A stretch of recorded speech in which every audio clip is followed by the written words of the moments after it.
Os discípulos: haverá sinais no sol, na lua, nas estrelas e na terra, consternação dos povos pela confusão do bramido do mar e das ondas, errando-se os homens de susto na expectativa do que virá sobre o mundo, porque as forças cósmicas avalar-se-ão, ver-se-á então o Filho do Homem vir sobre uma nuvem com grande poder e majestade.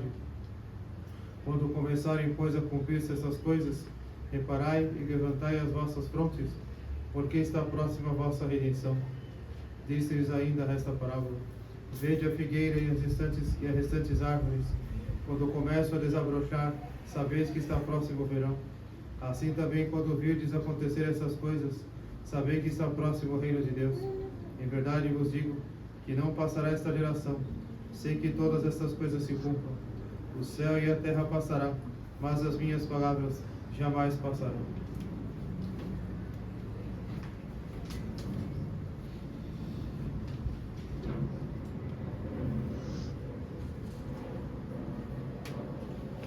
Apenas alguns breves avisos. Primeiro aviso é que com esse primeiro domingo do Advento, nós iniciamos o novo ano eclesiástico, ou o novo ano litúrgico, de modo que a igreja então reinicia o seu calendário litúrgico com as festas próprias dos santos, e dessa maneira então nós temos um novo recomeço na vida da igreja com esse novo ano eclesiástico.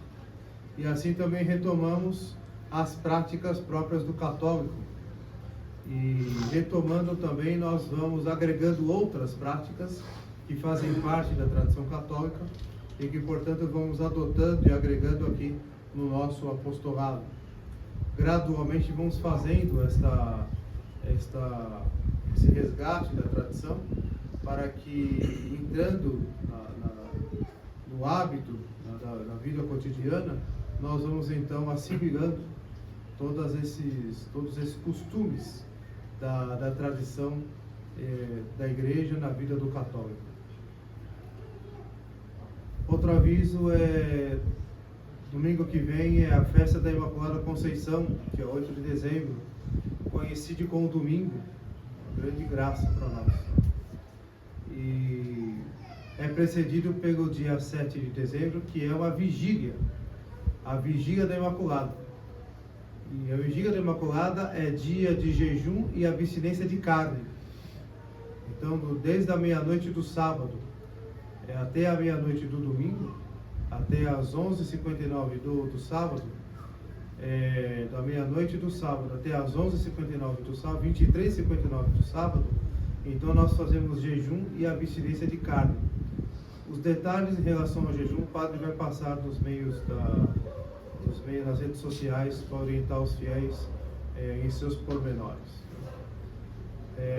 Esta vigília da Imaculada prepara então, pela penitência, interiormente a nossa vida interior para celebrar a festa da Imaculada Conceição no dia 8.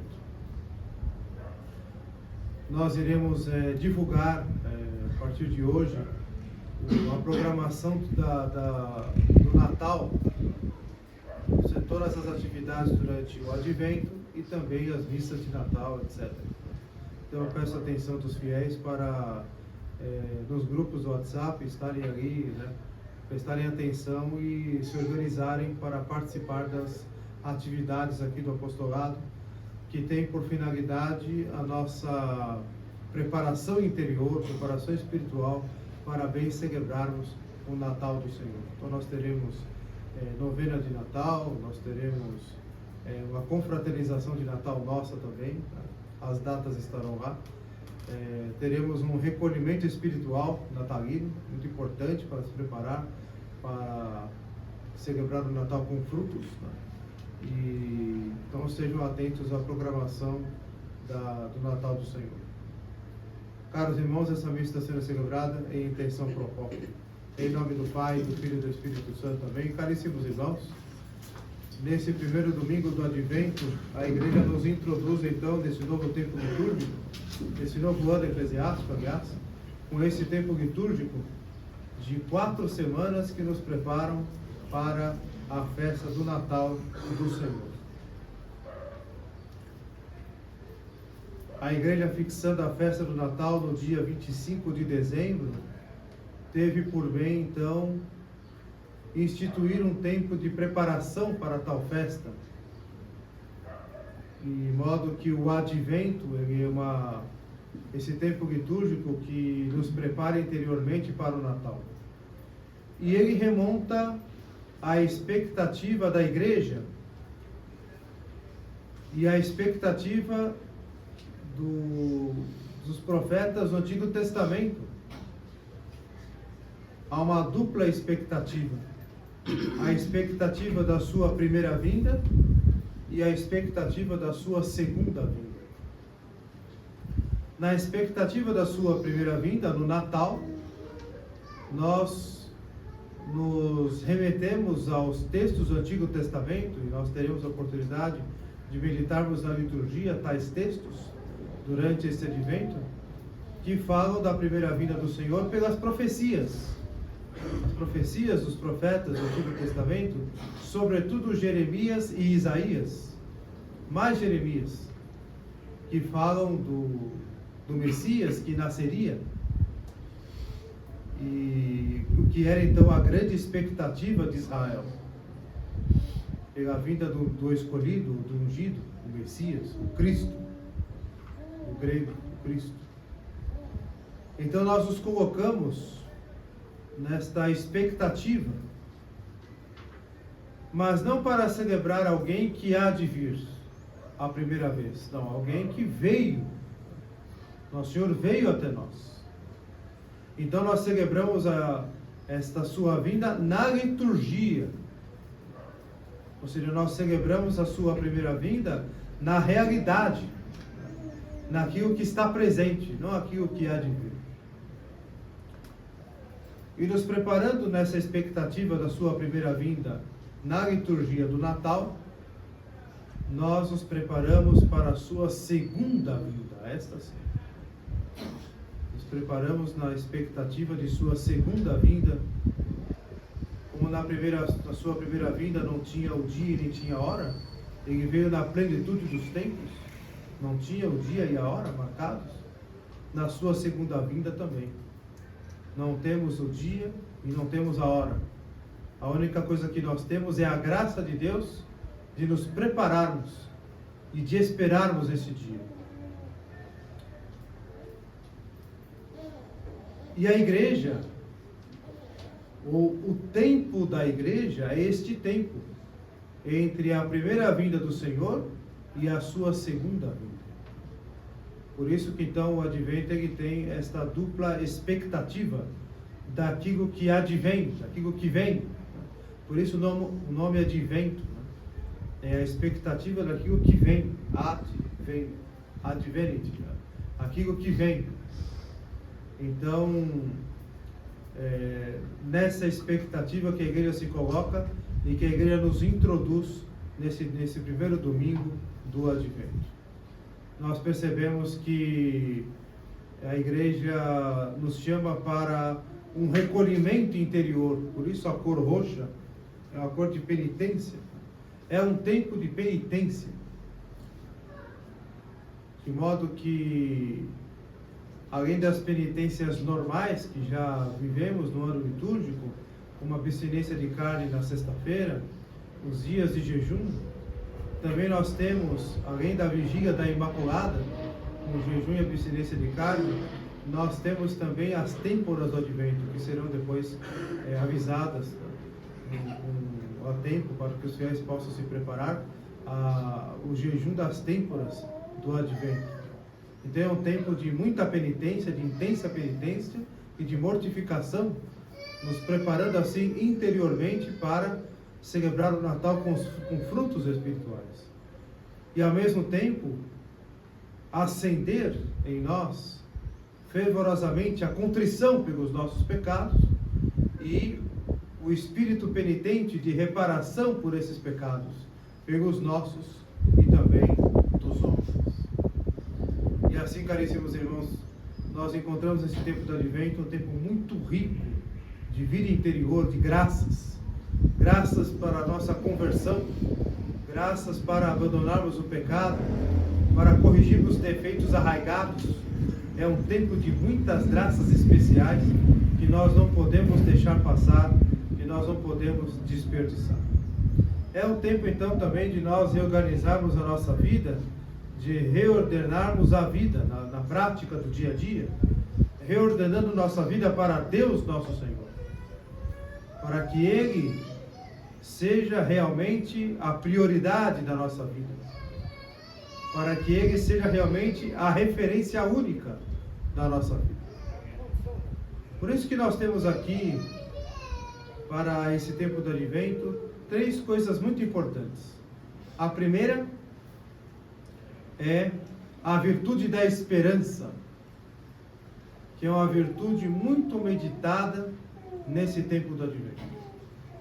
A segunda é a retidão na verdadeira fé católica. A retidão na verdadeira fé católica, que realmente nos direciona para a verdade, nos direciona para a verdadeira igreja, nos direciona verdadeiramente para o céu. E a terceira questão é o espírito de penitência, ou o espírito de sacrifício, com que nós devemos viver esse advento. A virtude da esperança, aqui no nosso primeiro ponto, é uma virtude sobrenatural, em que nessa expectativa do advento, ela é uma expectativa completamente espiritual, sobrenatural. Ou seja, é a nossa expectativa ou esperança no céu, de modo que nós relativizamos as expectativas para este mundo. E colocando em prática a virtude da esperança, nós percebemos que nós somos muito apegados a este mundo. Nós temos muitas expectativas para este mundo. Nós estamos muito apegados à expectativa do que vai acontecer daqui a pouco, dos eventos que nós temos que participar, das coisas que nós temos que fazer, dos problemas que temos que resolver.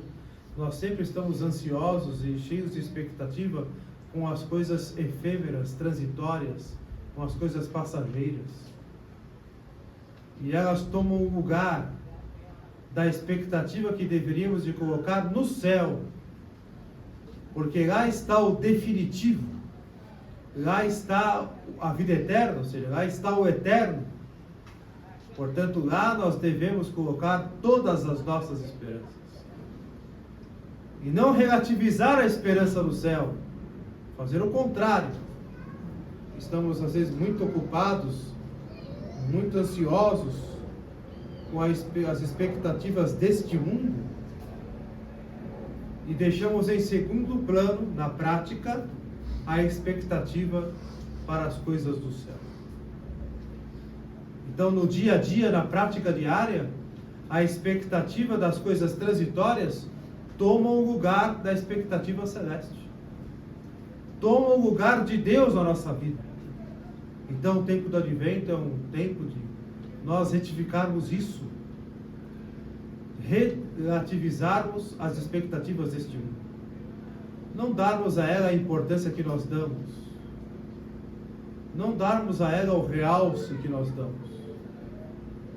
Dar o verdadeiro realce, dar a verdadeira importância, dar a verdadeira prioridade, entregar os nossos afetos, os nossos desejos para a verdadeira expectativa, que é a expectativa do céu.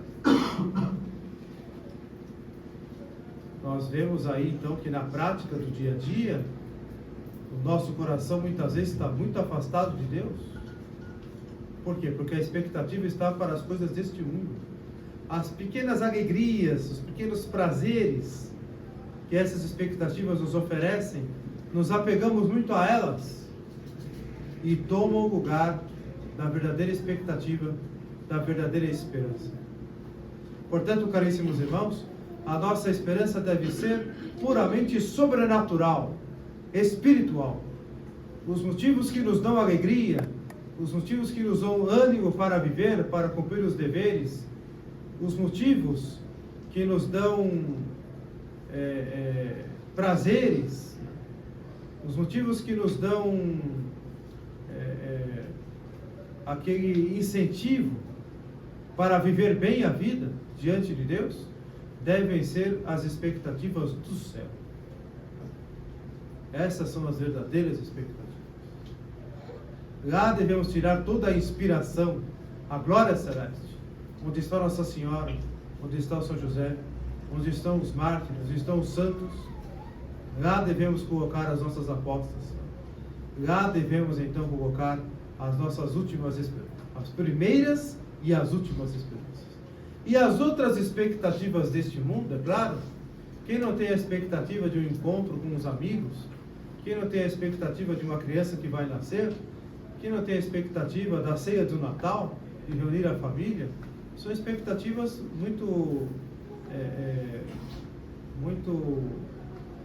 recompensatórias para nós, ficamos muito felizes. Quem não tem a expectativa das férias de janeiro, quem não tem a expectativa, tantas expectativas. Portanto, caríssimos irmãos, essas expectativas devem ficar em segundo plano. Devem ficar em segundo lugar. Não podemos colocar nela o ânimo para a vida. Podemos colocar nelas o ânimo para a vida. Podemos colocar nessas pequenas expectativas os nossos desejos e afetos. Tudo isso é transitório. Tudo isso é passageiro. Não podemos colocar a nossa vida, entregar os nossos afetos, nossos desejos. Não podemos apostar em expectativas transitórias. Por quê? Porque nós não sabemos se teremos o amanhã. Nós não sabemos se hoje teremos uma tarde. Talvez o Senhor volte antes. Talvez nosso Senhor nos chame. Quem de nós garante que teremos hoje uma noite agradável? Talvez alguém de nós não terá. E não sabe. Não sabemos. Talvez nosso Senhor volte antes ou algum de nós parta. Nós nunca sabemos. Portanto, caríssimos irmãos, diante desta realidade, desta verdade, então aonde deve estar a nossa expectativa? Para onde nós devemos partir? Para o céu. Lá deve estar a verdadeira expectativa. Lá deve residir as verdadeiras alegrias, os verdadeiros prazeres, os verdadeiros gozos. Lá devemos colocar todos os nossos afetos. Lá devemos colocar toda a nossa esperança. Essa é a esperança sobrenatural. Essa é a esperança espiritual. Esta é a virtude da esperança, né? É a esperança total no céu, como nos dão exemplo e nos ensinam os santos, que sempre colocaram suas alegrias e apostas na felicidade celeste. E assim, caríssimos irmãos, para caminharmos com verdadeira esperança para o céu, devemos estar na verdadeira fé católica. Estar na verdadeira fé católica. Nesse tempo do advento, ouviremos muito a necessidade de abandonarmos o pecado. Abandonarmos o pecado mortal. Ouviremos muito isso no tempo do advento. Mas tiraram da nossa prática, da nossa consciência, da nossa formação, ou seja, o modernismo, com o Concílio Vaticano II, tirou da consciência dos católicos o entendimento de que o primeiro pecado é o pecado contra o primeiro mandamento. Pecado contra Deus em si mesmo. Esse é o primeiro pecado que devemos abandonar. E o grande pecado contra Deus não é somente a blasfêmia, não é somente amar alguma coisa equiparado a Deus, ou no lugar dele. O amor a Deus é sobre todas as coisas. O amor a Deus é dando o máximo a Ele, não o mínimo, ou não o pouco, não a metade, o máximo. Claro. Mas o pecado contra Deus é o pecado, em primeiro lugar, contra a fé. Tiraram essa noção de nós. Nunca mais se falou em heresia depois do Concílio Vaticano II. Nunca mais se falou em apostasia. Ou seja, a apostasia é o abandono da fé. A heresia é o erro contra a fé. E reduziram a heresia e a apostasia a apenas uma transgressão, uma transgressão canônica.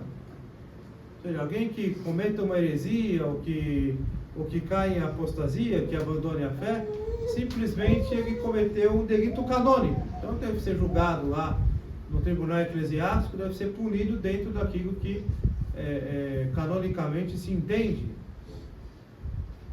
Mas a igreja sempre ensinou e sempre nos preveniu de que a heresia, ela é um pecado mortal.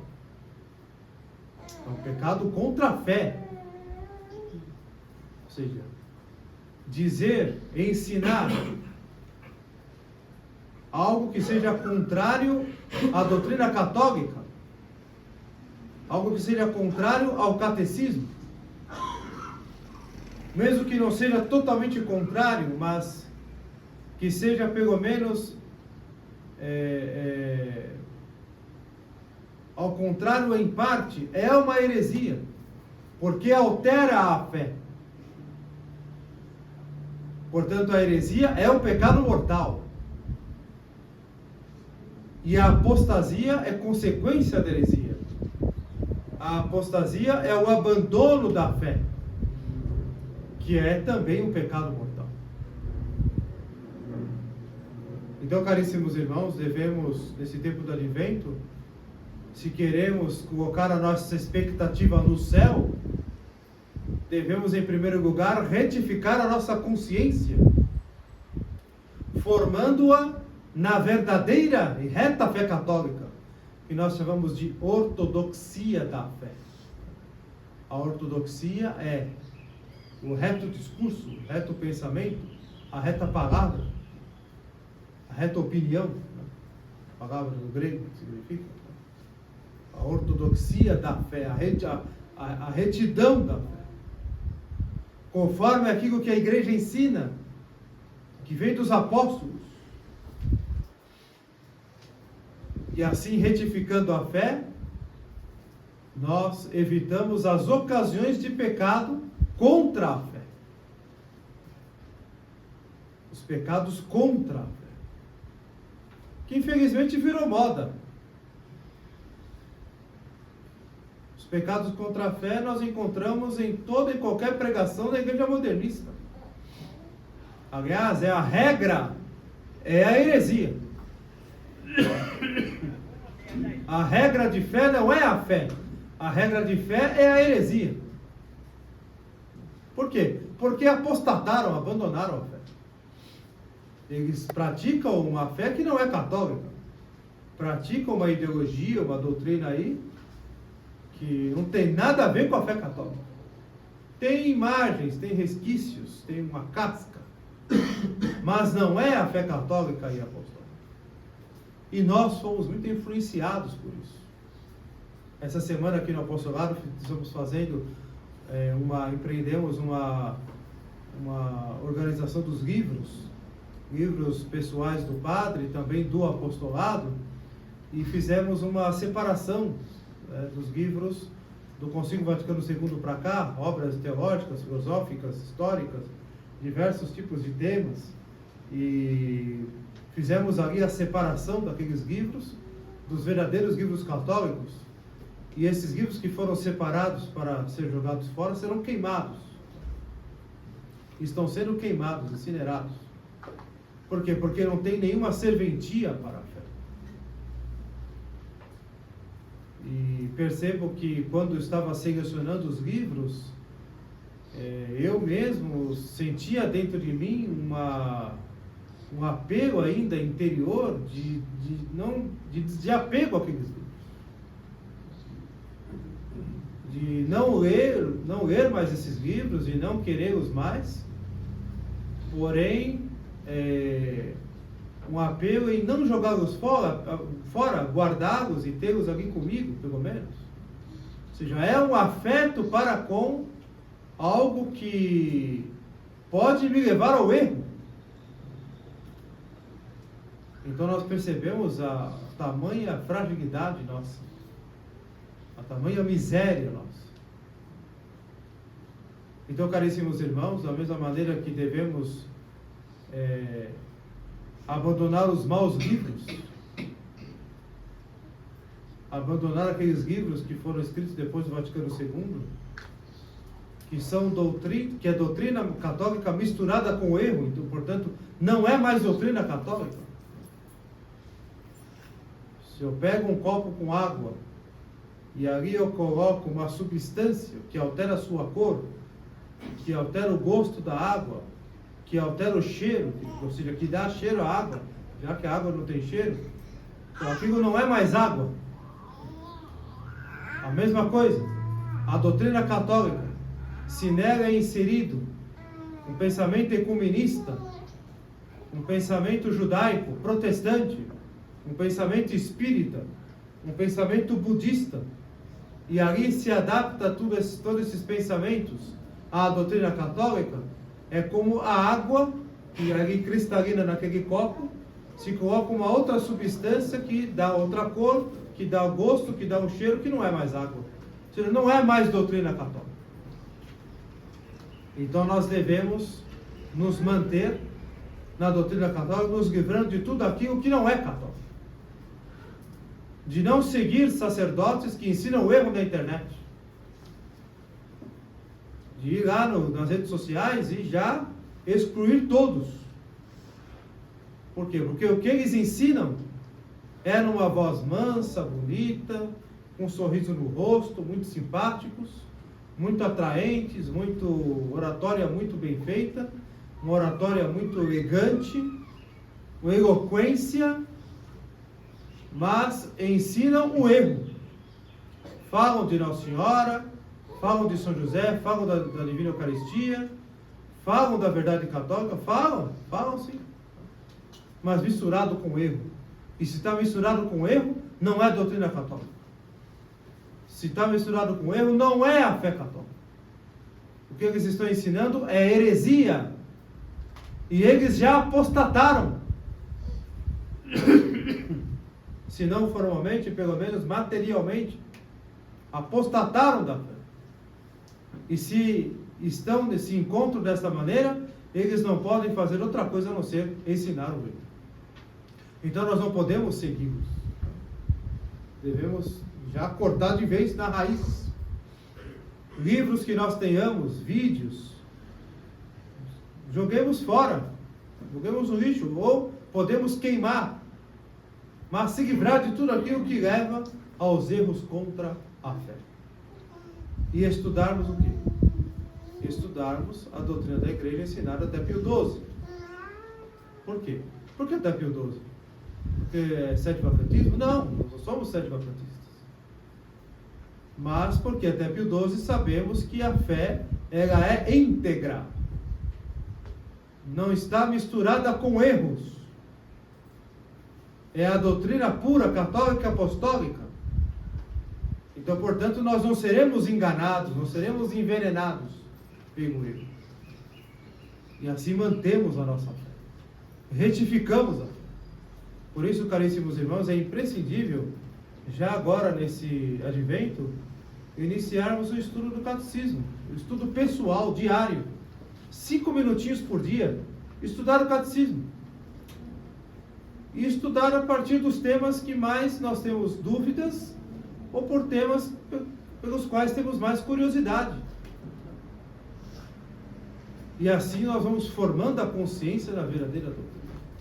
O catecismo nos passa os princípios da doutrina. Então não podemos ler o catecismo de uma maneira displicente, Quem é Deus? Deus é Espírito perfeitíssimo, Criador de todas as coisas. Então eu já sei quem é Deus. Não sabe quem é Deus. Não sabe, só porque eu entendeu? Não sabe ainda.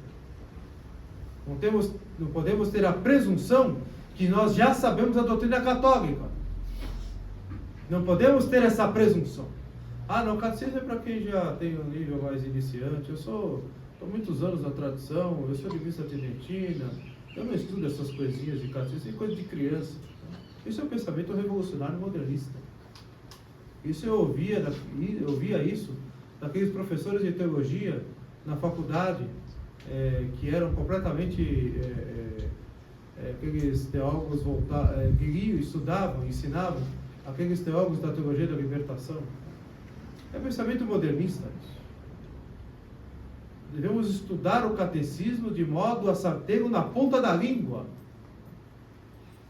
Aí entendemos realmente quem é Deus, quem é a Santíssima Trindade, o que é a igreja, quem é nosso Senhor Jesus Cristo, o que é a graça, o que é o pecado, o que é sacramento, quais são os sacramentos, o que é cada sacramento, quais são os mandamentos, o que é cada mandamento, o que é o credo, cada artigo do credo. Eu tenho isso na ponta da língua, conforme a igreja ensina no catecismo? Se eu não tenho na ponta da língua, então eu não sei o catecismo, eu não sei a doutrina católica. Eu não estou ainda na fé católica. Não basta professar o credo na missa para dizer que é católico. Precisamos nos imbuir e assimilar a doutrina interiormente. De modo que se uma criança me pergunta quem é Deus, ou quem é a igreja, ou um idoso, ou um pagão na rua, eu então sei responder na ponta da língua. Uma criança bem formada no catecismo, ela é capaz de discutir até com filósofos sobre as questões da vida, de onde nós viemos, o que estamos fazendo aqui e para onde iremos, que é a investigação e o discurso filosófico. Na ponta da língua dela conhecer o catecismo, ela responde para qualquer doutor, teólogo, filósofo. Uma criança se preparando, 7, 8 anos, se preparando no catecismo. Ela sabe responder na ponta da língua. Então os adultos também devem, até mesmo para se salvar, para se manter na fé e para educar os seus filhos. Então nós não podemos negligenciar o estudo do catecismo. O catecismo de São Pio X, o catecismo da doutrina cristã de São Pio X e o catecismo romano. Eu recomendo começar pelo catecismo da doutrina cristã, depois estudar o catecismo maior de São Pio X e depois o catecismo romano. Só que isso aqui é um estudo para a vida inteira. Não é para agora. Vou fazer um cursinho de catecismo na internet. Bom, agora eu já sei o catecismo. E aqueles temas do catecismo que nós queremos aprofundar, então nós temos as obras escritas exaustivamente em todos os séculos da vida da igreja, que santos escreveram, que papas escreveram, que teólogos eminentes escreveram, os padres da igreja, Santo Agostinho, por exemplo, então, São Tomás de Aquino, já na Idade Média, eles aprofundaram o quê? Os temas do catecismo. Tem muito católico que compra a Suma Teológica, lê a Suma Teológica e cita a Suma Teológica. Nós não vamos nos salvar estudando a Suma Teológica. Nós vamos nos salvar estudando o catecismo.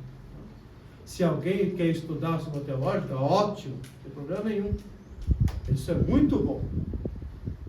Mas para se salvar, precisamos do catecismo. Precisamos da verdadeira fé. Para que tenhamos a consciência formada na fé correta, na fé reta, católica, ortodoxa, na ortodoxia da fé. De modo assim, caríssimos irmãos, a orientarmos a vida. A doutrina nos dá os critérios, nos dá os princípios para nortear as decisões, para nortear a maneira de rezar, para extirpar da nossa consciência as nossas superstições. No dia a dia, somos muitas vezes movidos por superstições, por coisinhas que nós inventamos, que nós cremos como se fossem dogmas. Não pode fazer isso aqui porque pode dar errado ali, é mal olhado, é inveja, fica com coisinhas que são aquelas superstições dos pagãos, porque falta doutrina. Aquele espírito vacilante na fé não conhece a fé católica, não conhece a liturgia da igreja, não conhece a missa tridentina. Precisamos conhecer a nossa fé. Para quê? Para praticá-la. Antes de querer ensinar aos outros, nós devemos praticá-la. E ensinar com a prática, com a vida. Por isso, caríssimos irmãos, o estudo do catecismo, ele é imprescindível para a retidão e para a manutenção da fé. Para nos manter na verdadeira fé católica e apostólica. Eu devo devorar o catecismo e interiorizar o catecismo. Ou seja, devo estudar com devoção, não com intelectualismo, não com esse espírito positivista ou intelectualista, que na verdade é fumaça, não é nada, mas com devoção. Cada ponto do catecismo eu devo estudar com temor, porque o mistério divino é aquilo que veio para nós, até nós, da boca do Senhor, saiu da boca do Senhor. Aquilo que a igreja definiu nos concílios, nas definições dogmáticas, claramente, sem sombras sem dúvidas. Então isso é sacratíssimo. Então eu devo estudar com devoção, com piedade, com temor. Não posso estudar o catecismo como eu estudo um exercício de matemática, como eu estudo um livro de geografia, como eu estudo um livro de história. Não posso estudar o catecismo como se fosse qualquer outra coisa, uma consulta na internet. Devo estudar com fervor, com piedade, como dizem os padres da igreja, devemos estudar de joelhos, com devoção. Não, é uma metáfora, né? Não precisa estudar de joelhos, é uma metáfora. Estudar de joelhos, no sentido de adoração. E assim adquirir a ciência das coisas de Deus. O catecismo é aquele livrinho tão fininho, ali está a ciência das coisas de Deus.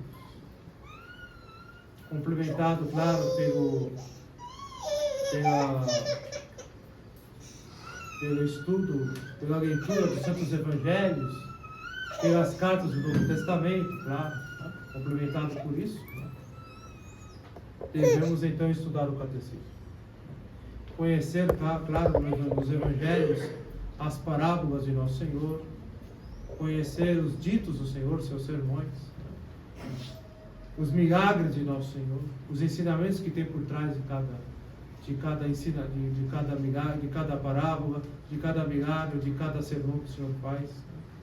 Tá? Mas quem dá a doutrina para entender a Escritura, os Evangelhos e até o Antigo Testamento é o catecismo. É o catecismo. De modo que ali nós lemos a Escritura com o sentido da igreja, como a igreja entende, como a igreja. Portanto, nós devemos simplesmente ler a Escritura, ler o Evangelho, rezar o Evangelho. Quando o padre se dirige aqui para proclamar o Evangelho, ele não está simplesmente lendo, ele está rezando. O que é rezar? Enquanto eu leio, eu medito, eu interiorizo para a prática. E enfim, caríssimos irmãos, A retidão da fé me leva então a buscar uma vida totalmente voltada para Deus nosso Senhor. Se pela retidão da fé eu conheço então o verdadeiro Deus, então, caríssimos irmãos, isso me leva diretamente a uma vida de verdadeira penitência, por tantas vezes ter ofendido o Deus único e verdadeiro, por ter ofendido no meu passado o Deus eterno e todo-poderoso. Quem sou eu para ofender a Deus? Quem sou eu? Que atrevimento! Que malícia! Que petulância! A criatura ofender o Criador. Não temos o direito de ofender a Deus, nosso Senhor? E quantas vezes nós o ofendemos? E Ele só nos amou. E estamos aqui pela sua bondade e sua misericórdia, não porque nós merecemos, porque Ele nos ama. Então, caríssimos irmãos, a consideração do amor de Deus por nós durante esse tempo do advento, que nos deu não só alguma coisa, nos deu o seu próprio Filho em sacrifício por nós. Por isso até é importante um parênteses aqui, ao meditarmos nosso Senhor, ali, menino, bebê, uma criança, deitado na manjedoura, retiremos todo aquele imaginário infantil, infantilizado que nos transmitiram na igreja modernista, como se o tempo do Natal fosse um tempo de uma certa... sobre as historinhas do menino Jesus, como se fossem historinhas de criança. Quem está ali deitado na manjedoura é o Cordeiro Divino, é a hóstia imaculada. Aquele corpinho daquela criança será sacrificado por nós na cruz. Então devemos entender Nosso Senhor colocado ali no presépio, ali na manjedoura, como a hóstia que é colocada na parteira do Padre é a matéria do sacrifício. A matéria do sacrifício. Por isso que todo o ciclo natalino, ele termina com a festa da purificação de Nossa Senhora, que foi o dia que Nosso Senhor foi dedicado no templo para ser oferecido em sacrifício, que Simeão diz para Nossa Senhora: uma espada de dor traspassará a tua alma. Porque aquela criança que ela estava oferecendo no templo, que ela estava oferecendo a Deus no templo, cumprindo a lei de Moisés, o corpo daquela criança seria oferecido em sacrifício pelos nossos pecados. Então esse é o entendimento que nós devemos ter do Natal. O entendimento sacrificial. O Senhor veio para morrer por nós. Veio para nos salvar. Veio para nos redimir dos nossos pecados. Então, caríssimos irmãos, essa consideração faz acender em nós como uma chama interior a verdadeira penitência, que tem como base o arrependimento dos pecados, que nos leva naturalmente, espontaneamente a buscar, então, o desagravo aos nossos pecados pessoais e pelos pecados dos homens, de modo que nos leva a todos os dias a avivar em nós o espírito de penitência pelos nossos pecados e pelos pecados do mundo. A devoção ao Sagrado Coração de Jesus. A devoção ao Imaculado Coração de Maria. Nós não podemos nos acostumar com o pecado. Nós não podemos nos acostumar com a ideia que Deus é ofendido pelos homens. Nós não podemos achar, isso é assim mesmo. É o mundo pagão. É o mundo que está sob o domínio do demônio. Não podemos achar isso normal. Isso deve nos inconformar interiormente. Quando nós vamos fazer apostolado e convidar alguém para vir à missa, convidar alguém para se confessar, para vir aprender a rezar o terço, vir rezar o terço com a gente, para participar aqui de uma festa com a gente. Tudo é apostolado. Devemos estar preocupados em que aquela alma deixe de ofender a Deus. Que ela abandone o pecado, que ela passe a amar a Deus a partir daquele apostolado que estamos fazendo. Portanto, caríssimos irmãos, é com esse espírito de penitência que nós devemos viver esse tempo do Advento, para que possamos viver o Natal com frutos espirituais. Ou seja, que esse Advento não seja mais um Advento, que seja o Advento que nos dê a graça de retificar a nossa vida, de mudarmos, como diz São Paulo, a maneira de nós pensarmos, de mudar a nossa mentalidade para uma mentalidade mais católica. E por isso a mudança dos costumes. Como diz a epístola da missa de hoje, nos abandonarmos as obras das trevas e nos revestirmos das armas da luz, da graça de Deus. Esse tempo do Advento é um tempo de muitas graças especiais para a mudança de vida, para abandonarmos velhos costumes. Nosso Senhor está nos chamando a retificar mais uma vez, para que celebremos o Natal não com hipocrisia, com sentimentalismo, preocupados com presentes, preocupados com o que eu vou comer no Natal, preocupados com a roupa que eu vou vestir no Natal. Essa não deve ser a nossa preocupação no Natal. Vou ter que fazer compra para o Natal. Vou ter que comprar uma roupa para o Natal. Talvez ganhe um presente. Vou ter que dar presente para alguém. O que isso tem de mais interessante? Fazemos isso há tantos anos. Iremos morrer fazendo isso. Será que o Natal é isso? Ou se resume a isso? Isso tem sua importância. Tem sua importância. Não podemos achar que isso é bobagem. Não, tem sua importância. Mas isso é relativo. A nossa expectativa do Natal não deve ser essa. A nossa expectativa deve ser estar com o coração totalmente voltado para Ele lá no presépio. Podemos ver no presépio que até os animais que estão ali estão olhando para o menino Jesus. Todos estão olhando para o menino Jesus. Os 3 reis magos, os pastores, Nossa Senhora e São José estão ajoelhados, prostrados diante do menino Jesus. Por quê? Porque Ele é o centro. Então o presépio deve nos lembrar que ali está o Cordeiro Divino, o Cordeiro Imaculado, a matéria do santo sacrifício da cruz. E que todos ali estão voltados para Ele, como Ele diz, eu atrairei todos a mim. Ele está falando na cruz. Mas ali na manjedoura, Ele já havia atraído tudo a Ele. Todos para Ele. Então, caríssimos irmãos, devemos então nos aplicar a uma verdadeira penitência por nossos pecados e não passar nenhum dia sem fazer penitência.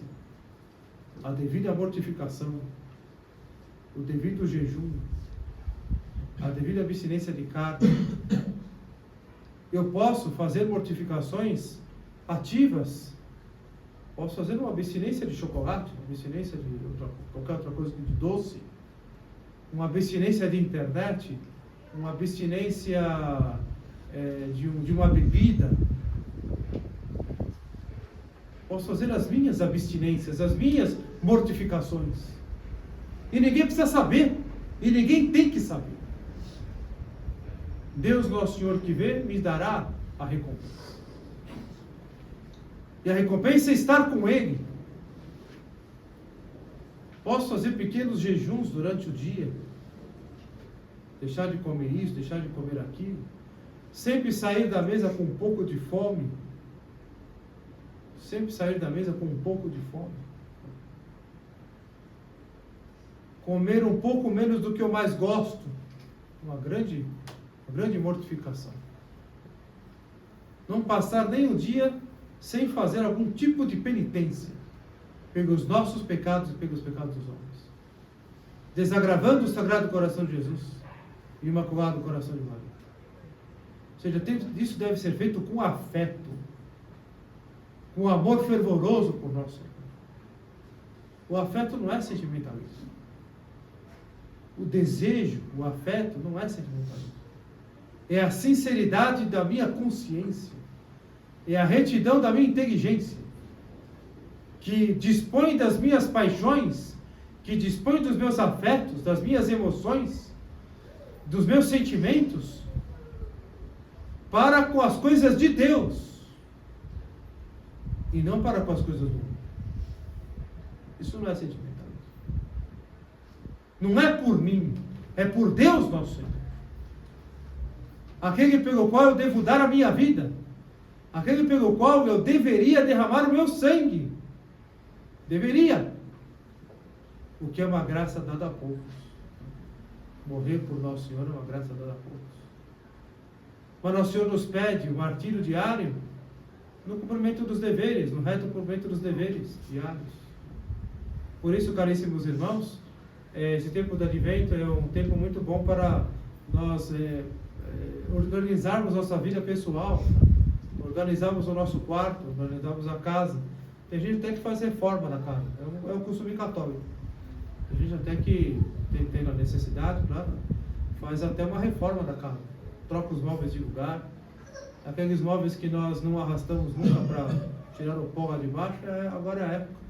Trocarmos de lugar, limparmos onde nunca nós limpamos, organizarmos nossas gavetas, nossas coisas.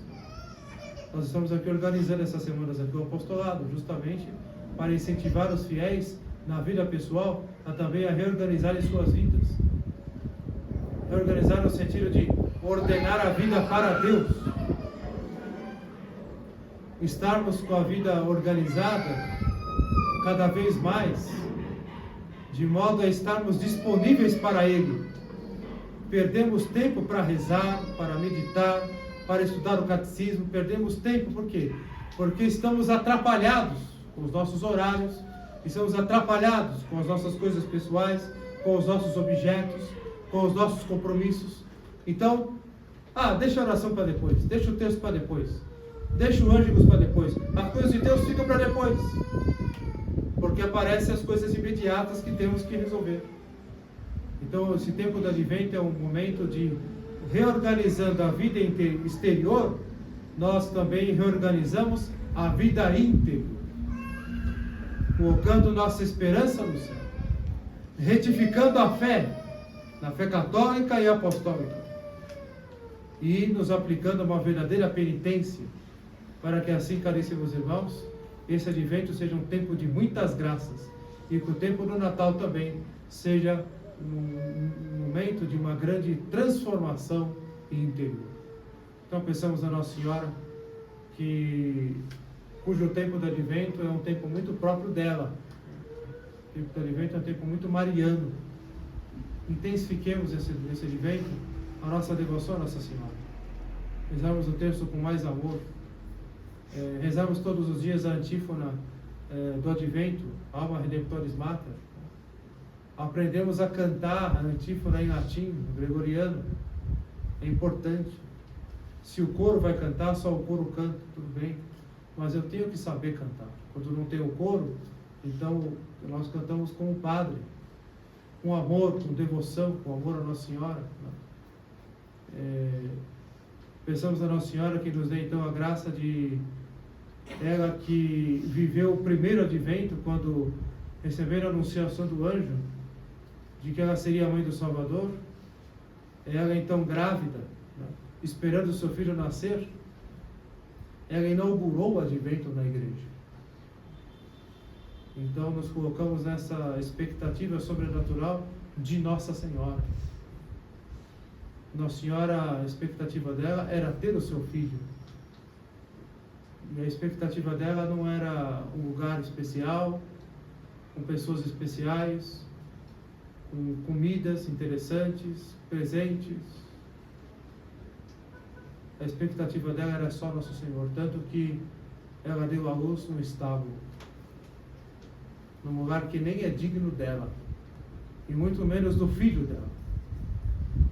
Numa noite fria, madrugada, chegando de uma viagem, Nossa Senhora deu a luz ao seu filho. Por quê?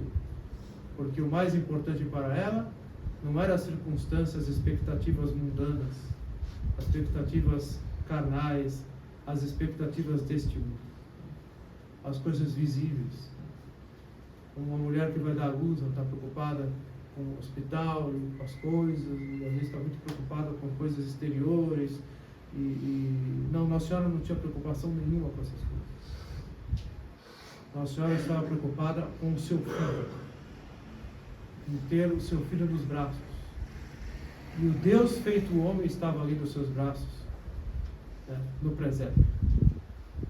Então, caríssimos irmãos, com essa simplicidade, com esta humildade de Nossa Senhora, com este amor às coisas do céu, com essa expectativa das coisas celestes, vivamos então esse tempo do Advento, tirando dele muitos frutos, pedindo a ela que nos inspire santos propósitos e que nos dê a graça de, nesse tempo do Advento, colocá-los em prática. Louvado seja nosso Senhor Jesus Cristo. Sempre seja.